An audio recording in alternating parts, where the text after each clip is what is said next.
যায়েদ ইবনে হারিসের কান্না দেখিয়া আমার আপনার নবী দৌড়ায়া মসজিদে নববীর মধ্যে আসলো। আয়েশা দেখে এক কর্নারের মধ্যে যায়েদ ইবনে হারিস কান্না করতেছে। কি ব্যাপার ও আমার পালক সন্তান যায়েদ ইবনে হারিস, কেন তুমি কান্না করো? বলে পয়গম্বর, যখন আমার অন্ধকার কবরের কথা মনে পড়ে আমার ভয় হয়। ওই অন্ধকার কবরে কেমনে থাকবো ও পয়গম্বর? সাধারণ মাঝে মধ্যে যখন আল্লাহর রহমতের বাতাস বন্ধ হয়ে যায় আমার অনেক গরম লাগে, অনেক কষ্ট হয়। আর ওই অন্ধকার কবর, ডাইনে মাটির বেড়া, বামে মাটির বেড়া, থাকবে না কোনো সাতিয়ার বাতি, লাইটের ব্যবস্থা নাই, বিদ্যুতের কালেকশনের কোনো ব্যবস্থা নাই। আমি যায়েদ কেমনে থাকবো? এই জন্য আমার ভয় লাগতেছে। এই কথা শুনে আমার আপনার নবী চোখ দিয়া পানি বের করে দিছে আর বলতেছে, যায়েদ ইবনে হারিস, তুমি যদি এইভাবে কান্না করো তাহলে আমি পয়গম্বর চিন্তা করতেছি আমার উম্মত কিভাবে থাকবে। আল্লাহু আকবার। চিন্তা করে দেখেন, রাসূল আমাদেরকে কোনোদিন বলে যায় না। আদম আলাইহিস সালাতু ওয়াস সালাম বলবে, মূসা কালিমুল্লাহ বলবে, ইব্রাহিম খলিলুল্লাহ বলবে, হে আল্লাহ আমাকে রক্ষা করো, আমাকে বাঁচাও। আর আমার আপনার নবী বলবে, আইনা উম্মতি, আইনা উম্মতি, আল্লাহ গো আমার উম্মতকে জাহান্নামে পাঠাই দিও না, আমার উম্মতকে জাহান্নামে দিও না, আমি নবী সহ্য করতে পারবো না। ও আমার ভাইয়েরা, বন্ধুরা আমার, আজকে আমার নবীকে নিয়ে কথা বলে ঠিক না? হিজবুত তাওহীদ নামে একটা দল বের হয়েছে, আমার রাসূলকে নিয়ে কথা বলে। বলেন নবীর পরে আরো অনেকে আছে নবী, নাউজুবিল্লাহ বলেন। ওয়া খাতামান নবিয়্যিন, আল্লাহ স্পষ্ট কোরআনের মধ্যে বলছেন নবীর পরে নবী নাই। ঠিক কি ঠিক না? নবীর পরে কোনো নবী আছে বলেন? আর কোন নবী আসবে? ওয়া খাতামান নবিয়্যিন। ওই সেলিম হিজবুত তাওহীদের লিডার, ওই সেলিমকে বলতে চাই, আসো কোথায় তুমি বসবা, আমার সাথে বসো। স্পষ্ট কোরআনের দলিল দিয়ে দিব, ওয়া খাতামান নবিয়্যিন, নবীর পরে কোনো নবী নাই। সংসদে আইন চাই, যারা বলবে আরো নবী আছে তারা কি? কাফের। কাদিয়ানের কি? কাফের। জুড়ে বলেন, কাদিয়ানা কি? কাদিয়ানিরা কি বলেন? হিজবুত তাওহীদ তারা কি বলেন? তারা কাফের। যেই দলটা বের হয়েছে হিজবুত তাওহীদ, তারা নবীকে বিশ্বাস করতে চায় না, নবীকে মানতে চায় না। আর আমার নবী প্রতিদিন কান্না করে, রোজার মধ্যে কান্না করে, আমার উম্মতদেরকে আল্লাহ তুমি সহজ করে দিও, আমার উম্মতের মরণটাকে সহজ করে দিও। আমার জন্য, আপনার জন্য রোজায় বসে বসে কান্না করে। আর এক দল বের হয়েছে আমার নবীকে মানতে চায় না। আফসুস, যেই রসুল না আসলে আমিও আসতাম না, আপনিও আসতেন না। মিনান নাবিয়্যিন ওয়াস সিদ্দীকিন ওয়াস শুহাদাই ওয়াস সালিহিন। এই জন্য ভাইরা আমার, বন্ধুরা আমার, এখন অনেক ফিতনা বের হয়েছে। এই জন্য মোবাইল চালান ভালো কথা, খুব যাচাই বাছাই করে মোবাইল দেখবেন। অনেকে এখন আমাদের শেষ নবীকে মানতে চায় না, শেষ নবীকে বিশ্বাস করতে চায় না। এক দল বের হয়েছে, আল্লাহ যদি তাদের কপালে হেদায়েত থাকে আমরা হেদায়েতের দোয়া করব, আর যদি হেদায়েত না থাকে আল্লাহ যেন তাদেরকে ধ্বংস করুন। একমাত্র ইবাদত হবে কার বলেন? কার হবে? আল্লাহ এবং তার রসুলের। আল্লাহ এবং তার রসুলের। আর কারো কোনো ইত্তেবা করা যাবে? কোনো বান্দার? যে সেলিম সাহেব যে বলতেছে, আহারে আমি তো একজন শেষ নবী, নাউজুবিল্লাহ, আপনি তো আমার মতো মানুষ, ঠিক না? আপনি তো ভুল করতেছেন। আর তার প্রত্যেকটা টক শোতে, প্রত্যেকটা কনফেশনে দেখবেন, প্রত্যেকটা ভিডিওতে দেখবেন মহিলার মহিলা, ঠিক কি ঠিক না? এই যে বান্ত মতবোধ এইগুলো হচ্ছে বাংলাদেশের মধ্যে, মহিলা নিয়া কুসংস্কার। অথচ আমার আপনার নবী সবসময় দোয়া করতেন, আল্লাহুম্মা ইন্নী আউযু বিকা মিন ফিতনাতিন নিসা, আল্লাহ তুমি মহিলার ফিতনা থেকে আমাকে হেফাজত। সেই পরে থাকে নাই। ওই বান্দাটা যখন শুনছে হাইয়া আলাস সালাহ, হাইয়া আলাল ফালাহ, ওই বান্দাটা দেরি করলো না, ওই বান্দা যথাসময় আমি আল্লাহর দরবারে হাজির হয়ে গেল। ও ফেরেশতারা তোমরা সাক্ষী থাকো, আমি আল্লাহ ওই বান্দার ব্যবসার মধ্যে বরকত দান করে দিব। শুধু বরকত দান করব না, যালিকুম খায়রুল লাকুম ইন কুনতুম তা'লামুন। হে বান্দা, তুমি ভালো করেই জানো আমি আল্লাহ তোমার উপর কল্যাণময় করব, তোমার উপর মঙ্গলময় করে দিব। এ বান্দা, যালিকুম খায়রুল লাকুম ইন কুনতুম তা'লামুন। কেন বান্দা, তুমি আমাকে ভালো করেই জানতে পারছো, ভালো করেই বুঝতে পারছো, এই জন্য আমি আল্লাহ সব কিছুতে বরকত বাড়ায়া দিব। এই জন্য ভাই আমার, বন্ধুরা আমার, আল্লাহর বিধিবিধান মানলে লস না লাভ? লাভ লসের কোনো সুযোগ নাই। যেই বান্দাটা আল্লাহর বিধিবিধান মেনে মেনে চলে, আর যেই বান্দাটা আল্লাহর ইবাদত করে না, আল্লাহর শুকরিয়া আদায় করে না, সমাজের মধ্যে বিশৃঙ্খলা সৃষ্টি করে, সমাজের মধ্যে বেবিচার কায়েম করে, অশ্লীলতা করে, তাদের দিকে দেখবেন মানুষ কিভাবে তাকায়, তাদের প্রতি মানুষের কেমন আস্থা। আর যেই লোকটা আল্লাহর বিধিবিধান মেনে মেনে সমাজের মধ্যে প্রতিষ্ঠা করে, নিজেও চলে, নিজেও আমল করে, নিজেও তাকওয়া নিয়ে নিয়ে চলে, দেখবেন ওই লোকটাকে মানুষ আলাদা মর্যাদা দেয়, সম্মান করে, ঠিক কি ঠিক না? আর যেই লোকটা সমাজের মধ্যে অশৃঙ্খলা করে, বিশৃঙ্খলা সৃষ্টি করে, ওই লোকটার নাম শুনলে প্রথম মানুষ তাকে গালি দেয়, ঠিক কি ঠিক না? এই জন্য আমার বন্ধুরা আমার, আল্লাহ বলেন বান্দা তুমি আমার বিধিবিধান মানলে তোমার লস হবে না রে বান্দা। যদি তুমি আমার বিধিবিধান মেনে মেনে আমার দিকে তুমি মুতাওয়াজ্জু হতে পারো, আমার দিকে অগ্রসর হইতে পারো। এ বান্দা, তুমি ভালো করে শুনে নাও, ভালো করে শুনে নাও।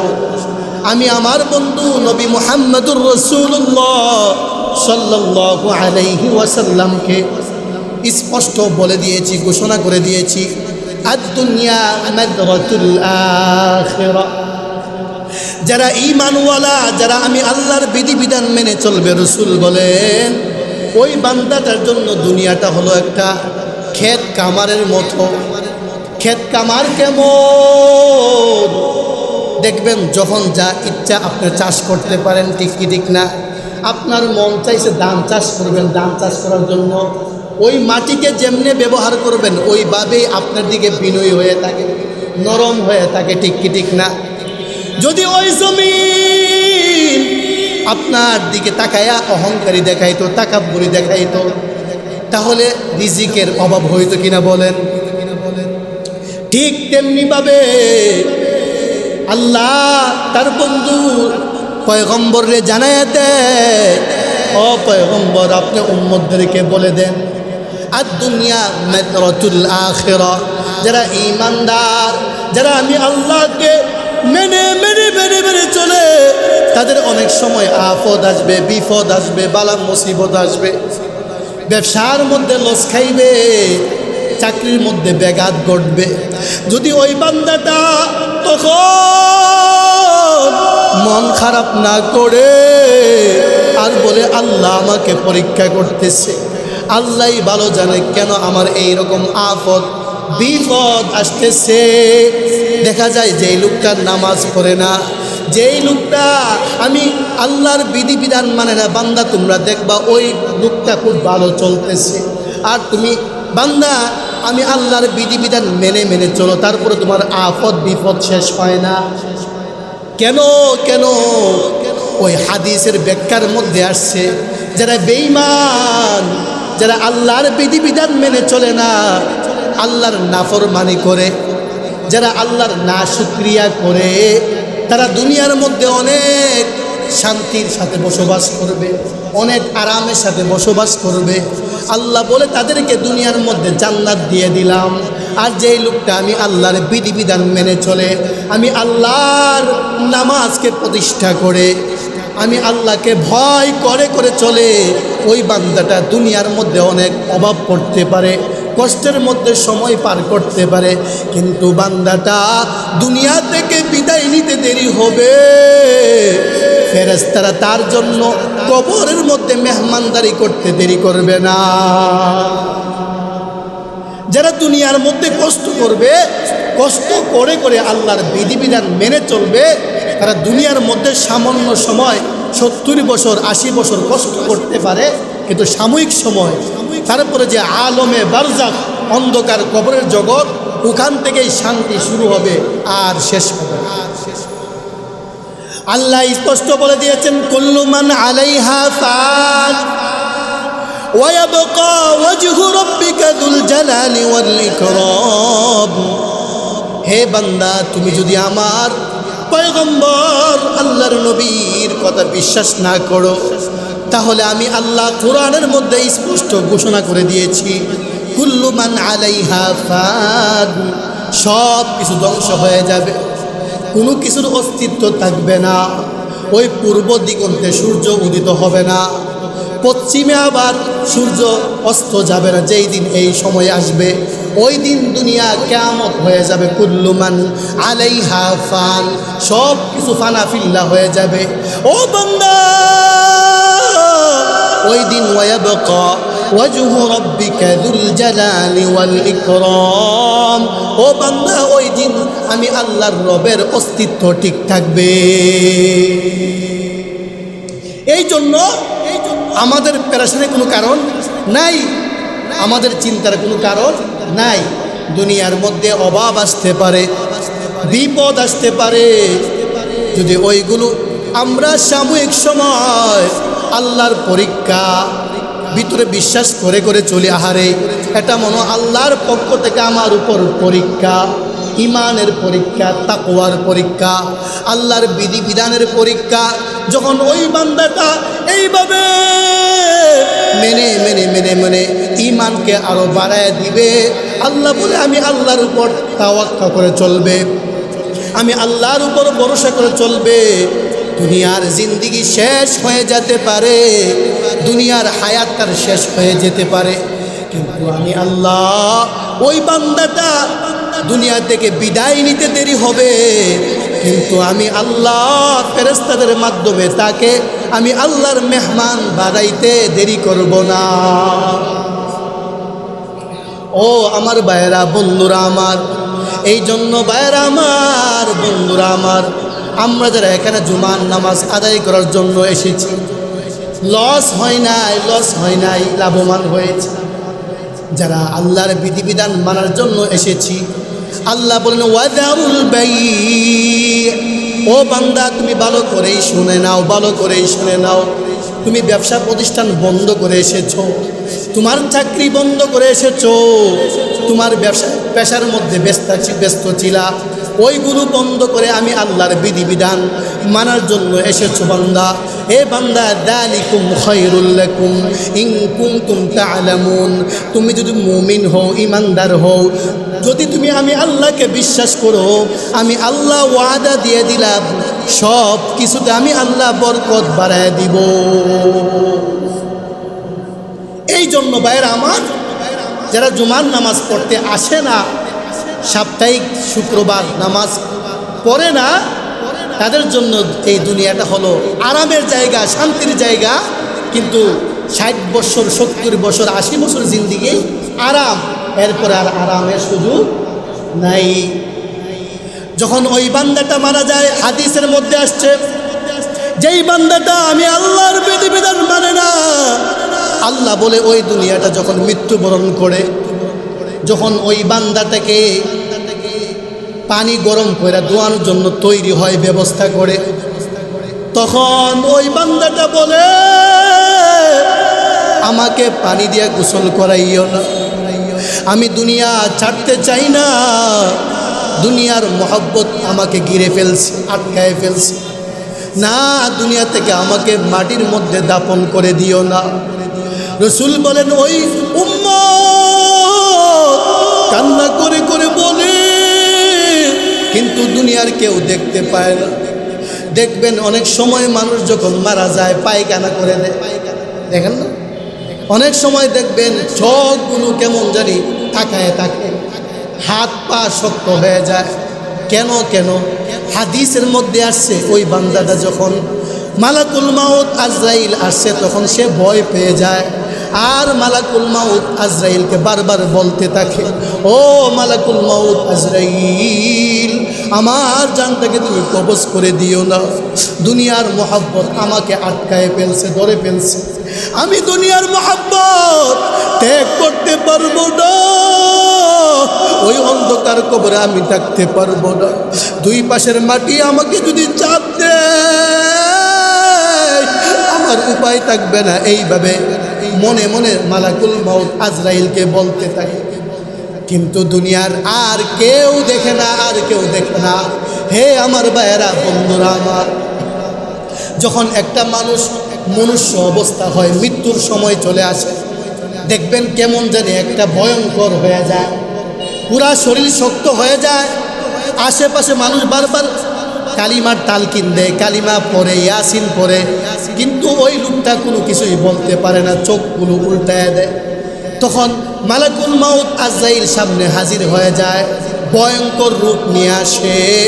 ওই বান্দা বারবার বারবার কান্না করে বলি, ও মালাকুল মাউত আজরাইল, আমার জানটাকে কবজ করে দিও না, আমার জানটাকে কবজ করে দিও না। তখন মালাকুল মাউত আজরাইল বলে, ও নাফরমান, আর সুযোগ নাই, আর সুযোগ নাই। যেই সমস্ত বান্দারা ওই দিন জুমার নামাজ পড়লো, হাইয়া আলাস সালাহ, হাইয়া আলাল ফালাহ, প্রতিদিন নামাজ পড়ে নাই কিন্তু জুমার নামাজ ছাড়ে নাই, ওই বান্দার দিকে তাকায়া যদি বান্দা তুই নামাজটা পড়তি, আল্লাহর বিধিবিধান মানতি, তাহলে কোনো না কোনো আমলের কারণে আজকে আমি মালাকুল মাউত আজরাইল তোমার মরণটাকে সহজ করে দিতাম। কিন্তু উপায় নাই, উপায় নাই, রেহাই পাইবা না। ওয়ালাউ তারা ইযিল যালিমুনা ফি গামারাতিল মাউত ওয়াল মালাইকাতু বাসিতু আইদিহিম আখরিজু আনফুসাহুম। যারা জালেম, অত্যাচার করে, আল্লাহর বিধিবিধান মানে না, ওয়ালাউ তারা ইযিল যালিমুন ফি গামারাতিল মাউত, ওই বান্দাটার মৃত্যু কেমন হবে? হে আমার ভাইয়েরা, আপনাদেরকে জিজ্ঞেস করতে চাই, আল্লাহর বিধিবিধান মানলেন না, আল্লাহর ইবাদত করলেন না, যখন মালাকুল মাউত আজরাইল আসবে ওই সময় আমি লাঠি নিয়ে বৈশা থাকবো, হবে? মালাকুল মাউত আজরাইলকে দেখা যায় না, দেখা যায় না, আপনি যে লাঠি নিয়ে বৈশা থাকবেন। মালাকুল মাউত আজরাইল যখন আসবে আমি লাঠি দিয়ে পিটাবো, সম্ভব? ও আমার ভাইয়েরা, মালাকুল মাউত আজরাইল চিঠি নিয়ে আসে না, কারো কাছে খবর দিয়ে আসে না। হঠাৎ করে আপনি ঘুমাইলেন, ঘুমের ঘরে মালাকুল মাউত আজরাইল চলে আসতে পারে, তখন আপনার অবস্থা মনুষ্য অবস্থা হয়ে যায়, দুনিয়ার কেউ দেখে না, কেউ দেখে না। তখন মালাকুল মাউত আজরাইল আর যেই লোকটা দুনিয়া থেকে বিদায় নিবে, উভয়জন বুঝতে পারে কেমন মৃত্যুর কষ্ট। কিন্তু দুইবার ভালো করে মনে রাখবেন, যারা আল্লাহর বিধিবিধান মানে না, যারা আল্লাহর না শুকরিয়া করে, তাদের কাছে আমার একটা আবদার, কখন আপনার হায়াত শেষ হয়ে যায় বলা যায় না। এই দুনিয়ার মধ্যে আপনি চাইলেও থাকতে পারবেন না, এই দুনিয়া থাকার জায়গা না। আপনি দুনিয়ার মধ্যে দুই হাতে কামাই করতেছেন, সকাল নাই, বিকাল নাই, সন্ধ্যা নাই, রাত নাই, দিন নাই, কিন্তু আল্লাহর বিধিবিধান মানেন না। অনেক কামাই করতেছেন, ইনকাম করতেছেন, করতে করতে একদিন আপনার দুইটা চক্ষু বন্ধ হয়ে গেল, দুনিয়ার হায়াত শেষ হয়ে গেল। দেখবেন অজস্র দ্বারায় অনেক সম্পদ জমা করছেন, অনেক কিছু কামাইছেন, বাড়ি বানাইছেন, জায়গার মালিক হয়েছেন, এইগুলো আপনি কার জন্য করে গেলেন? আপনি মারা যাওয়ার পরে ওয়ারিশ সূত্রে আপনার পরিবার ওইগুলোর মালিক হয়ে যাবে। কিন্তু আপনি যে আল্লাহর বিধিবিধান মানলেন না, সকাল সন্ধ্যা আল্লাহর বিধিবিধান মানলেন না, আপনি মারা যাওয়ার পরে দুনিয়ার মধ্যে একদিন দুই দিন আপনার পরিবার আপনাকে মনে রাখতে পারে, নাও পারে। আপনি ওই অন্ধকার কবরে যাওয়ার পরে আল্লাহ ফেরেশতাদের মাধ্যমে লাগাইছে মারামারি। এই দিকটা দুনিয়ার মধ্যে আপনার সন্তানাদি আপনার পরিবার সম্পদ দিয়া লাগাইছে কারাকারি, লাভ হইল কি? কথা বলেন, লাভ হয়েছে? আর যদি আপনি আল্লাহর বিধিবিধান মেনে মেনে মেনে মেনে আল্লাহর যে হুকুম আহকাম আছে রসুলের সুন্নাহ মোতাবেক, রসুলের তরিকা মোতাবেক আপনার জীবনকে চালাইতেন, আল্লাহর বিধিবিধান যখন যেই সময়টা ওইগুলো যদি মেনে মেনে চলতেন, তাহলে আপনার দুনিয়া থেকে বিদায় নিতে দেরি হবে। আপনার পরিবার একদিন দুই দিন দোয়া করতে পারেন, নাও পারে। আপনার জন্য কান্নাকাটি করতে পারেন, নাও পারে। এই যে আপনি নেক আমল করলেন, আল্লাহর বিধিবিধান মেনে চললেন, ওই অন্ধকার কবরে আল্লাহ বলে যে এই সমস্ত বান্দারা আমি আল্লাহর বিধিবিধান মেনে চলবে, তাদেরকে আমি দায়িত্বশীল ফেরেশতা দিয়া সদা সর্বদা মেহমানদারি করা। আল্লাহ নৈকট্য ফেরেশতা তাদেরকে মেহমানদারি। হ্যাঁ আমার ভাইয়েরা, বন্ধুরা আমার, কিভাবে প্রমাণ পাইবেন? আল্লাহ ওয়ালাদের মাঝে মধ্যে ঘটনা শুনবেন, বড় বড় বুজুর্গদের ঘটনাগুলো শুনবেন। তারা দুনিয়া চায় নাই, দুনিয়া তাদের পিছে ঘুরছে। আছে না এরকম ইতিহাস? তারা দুনিয়ার পিছে ঘুরে নাই, দুনিয়া তাদের পিছে ঘুরছে। এই জন্য ভাইরা আমার, বন্ধুরা আমার, আল্লাহ বলে যেই বান্দাটা দুনিয়া চায় না, আমি আল্লাহকে চাই, আমি আল্লাহর বিধিবিধান মেনে মেনে তার সমাজটাকে চালাইতে চায়, তার পরিবারটাকে চালাইতে চায়, আমি আল্লাহ তাকে সাময়িক সময় দুনিয়াতে থাকার জন্য ভালো একটা ব্যবস্থা আমি আল্লাহ করে দিব। এই আমার ভাইয়েরা, বন্ধুরা আমার, কয়জন নামাজি আল্লাহর বিধিবিধান মেনে চলে অভাবের মধ্যে আছে? বলেন, কয়জন আল্লাহর বিধিবিধান মেনে চলে, আল্লাহর হুকুম আহকাম মেনে চলে, কিন্তু অভাবের মধ্যে আছে?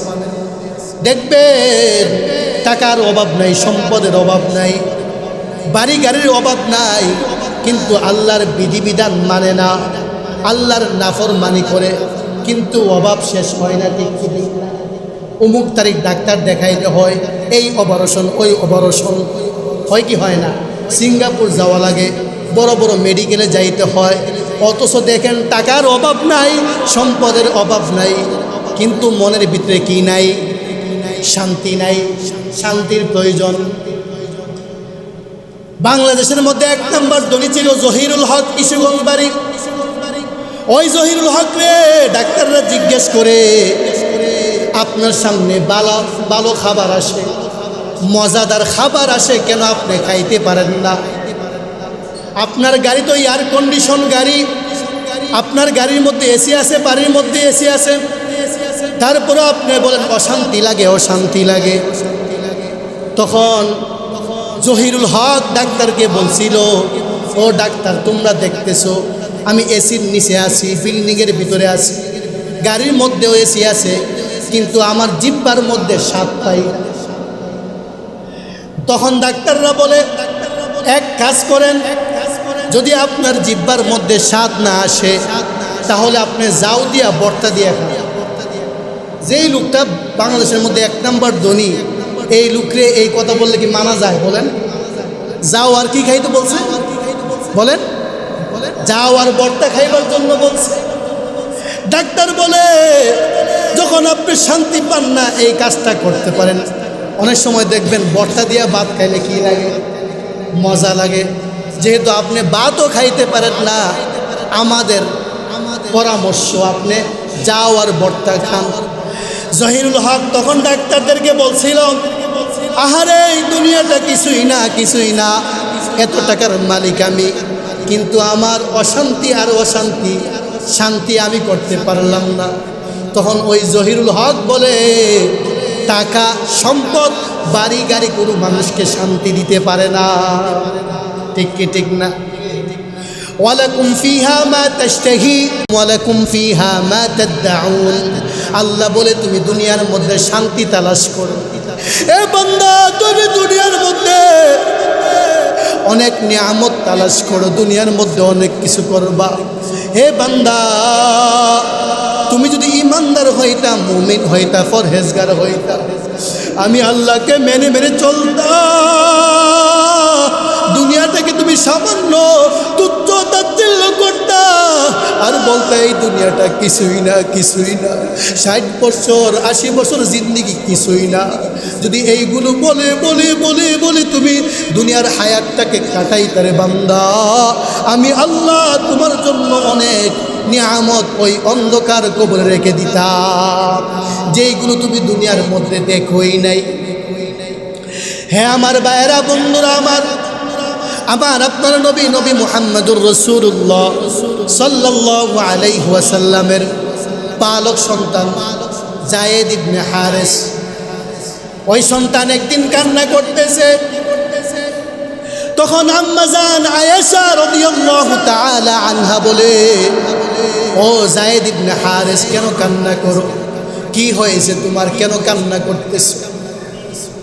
তোমার তো কোনো কিছুর অভাব নাই, তুমি রাসূলের আপন সন্তান না হলেও তুমি পালক সন্তান, তারপরেও তো রাসূল তোমাকে কোনো কিছুর অভাব রাখে নাই, তোমার যা যখন প্রয়োজন সব দিতেছে। আম্মা জান আয়েশা বলে, আমিও তোমাকে দিতেছি, তারপরও কেন কান্না করতেছো? যায়েদ ইবনে হারেস কান্না করতেছে আর বলে, দুনিয়ার নিয়ামত আমি পাইছি, কিন্তু আমার একটা আফসোস, জানি না আমি আল্লাহকে রাজি খুশি করতে পারছি কিনা। কারণ হলো আমার মা নাই, বাবা নাই, রাসূল আমাকে লালিত পালিত করছে, আমি পালক সন্তান ছিলাম, জানি না রাসূল তো আমার প্রতি রাজি খুশি। আম্মা জান আয়েশা, আপনিও আমার প্রতি রাজি খুশি, কিন্তু যেই আল্লাহ আমাকে বানাইলো, যেই আল্লাহ এত পরিমাণ নিয়ামত দিয়েছে, ওই আল্লাহকে আমি রাজি খুশি করতে পারছি কিনা, এই জন্য আমি যায়েদ ইবনে হারেস কান্না করতেছি। যায়েদ ইবনে হারেসের কান্না দেখিয়া আমার আপনার নবী দৌড়ায়া মসজিদে নববীর মধ্যে আসলো। আয়েশা দেখে এক কর্নারের মধ্যে যায়েদ ইবনে হারেস কান্না করতেছে। কি ব্যাপার? ও আমার পালক সন্তান যায়েদ ইবনে হারেস, কেন তুমি কান্না করো? বলে, পয়গম্বর, যখন আমার অন্ধকার কবরের কথা মনে পড়ে আমার ভয় হয়, ওই অন্ধকার কবরে কেমনে থাকবো? ও পয়গম্বর, সাধারণ মাঝে মধ্যে যখন আল্লাহর রহমতের বাতাস বন্ধ হয়ে যায়, আমার অনেক গরম লাগে, অনেক কষ্ট হয়। আর ওই অন্ধকার কবর, ডাইনে মাটির বেড়া, বামে মাটির বেড়া, থাকবে না কোনো সাতিয়ার বাতি, লাইটের ব্যবস্থা নাই, বিদ্যুতের কালেকশনের কোনো ব্যবস্থা নাই, আমি যায়েদ কেমনে থাকবো? এই জন্য আমার ভয় লাগতেছে। এই কথা শুনে আমার আপনার নবী চোখ দিয়া পানি বের করে দিছে আর বলতেছে, যায়েদ ইবনে হারেস, তুমি যদি এইভাবে কান্না করো তাহলে আমি পয়গম্বর চিন্তা করতেছি আমার উম্মত কিভাবে থাকবে। আল্লাহু আকবার। চিন্তা করে দেখেন, রাসূল আমাদেরকে কোনোদিন বলে যায় না। আদম আলাইহিস সালাতু ওয়াস সালাম বলবে, মূসা কালিমুল্লাহ বলবে, ইব্রাহিম খলিলুল্লাহ বলবে, হে আল্লাহ আমাকে রক্ষা করো, আমাকে বাঁচাও। আর আমার আপনার নবী বলবে, আইনা উম্মতি, আইনা উম্মতি, আল্লাহ গো আমার উম্মতকে জাহান্নামে পাঠাই দিও না, আমার উম্মতকে জাহান্নামে দিও না, আমি নবী সহ্য করতে পারবো না। ও আমার ভাইয়েরা, বন্ধুরা আমার, আজকে আমার নবীকে নিয়ে কথা বলে ঠিক না?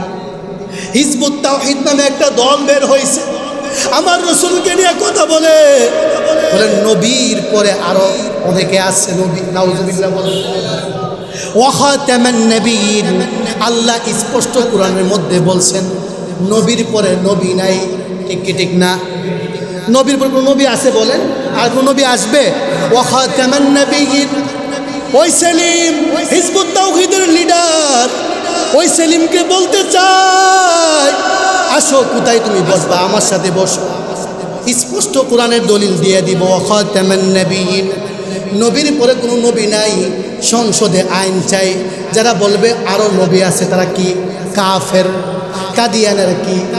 কাফের। জুড়ে বলেন কাদিয়ানা কি? কাদিয়ানিরা কি বলেন? হিজবুত তাওহীদ তারা কি বলেন? তারা কাফের। যেই দলটা বের হয়েছে হিজবুত তাওহীদ, তারা নবীকে বিশ্বাস করতে চায় না, নবীকে মানতে চায় না। আর আমার নবী প্রতিদিন কান্না করে, রোজার মধ্যে কান্না করে, আমার উম্মতদেরকে আল্লাহ তুমি সহজ করে দিও, আমার উম্মতের মরণটাকে সহজ করে দিও। আমার জন্য, আপনার জন্য রোজায় বসে বসে কান্না করে। আর এক দল বের হয়েছে আমার নবীকে মানতে চায় না। আফসুস, যেই রসুল না আসলে আমিও আসতাম না, আপনিও আসতেন না। মিনান নাবিয়্যিন ওয়াস সিদ্দীকিন ওয়াস শুহাদাই ওয়াস সালিহিন। এই জন্য ভাইরা আমার, বন্ধুরা আমার, এখন অনেক ফিতনা বের হয়েছে। এই জন্য মোবাইল চালান ভালো কথা, খুব যাচাই বাছাই করে মোবাইল দেখবেন। অনেকে এখন আমাদের শেষ নবীকে মানতে চায় না, শেষ নবীকে বিশ্বাস করতে চায় না। এক দল বের হয়েছে। আল্লাহ যদি তাদের কপালে হেদায়েত থাকে, আমরা হেদায়েতের দোয়া করব। আর যদি হেদায়েত না থাকে, আল্লাহ যেন তাদেরকে ধ্বংস করবে। একমাত্র ইবাদত হবে কার বলেন? কার হবে? আল্লাহ এবং তার রসুলের। আল্লাহ এবং তার রসুলের। আর কারো কোনো ইত্তেবা করা যাবে? কোনো বান্দার? যে সেলিম সাহেব যে বলতেছে, আহারে আমি তো একজন শেষ নবী, নাউজুবিল্লাহ, আপনি তো আমার মতো মানুষ, ঠিক না? আপনি তো ভুল করতেছেন। আর তার প্রত্যেকটা টকশোতে, প্রত্যেকটা কনফেশনে দেখবেন, প্রত্যেকটা ভিডিওতে দেখবেন মহিলা, ঠিকই ঠিক না? এই যে ভ্রান্ত মতবোধ এইগুলো হচ্ছে বাংলাদেশের মধ্যে, মহিলা নিয়া কুসংস্কার। অথচ আমার আপনার নবী সবসময় দোয়া করতেন, আল্লাহুম্মা ইন্নী আউযু বিকা মিন ফিতনাতিন নিসা।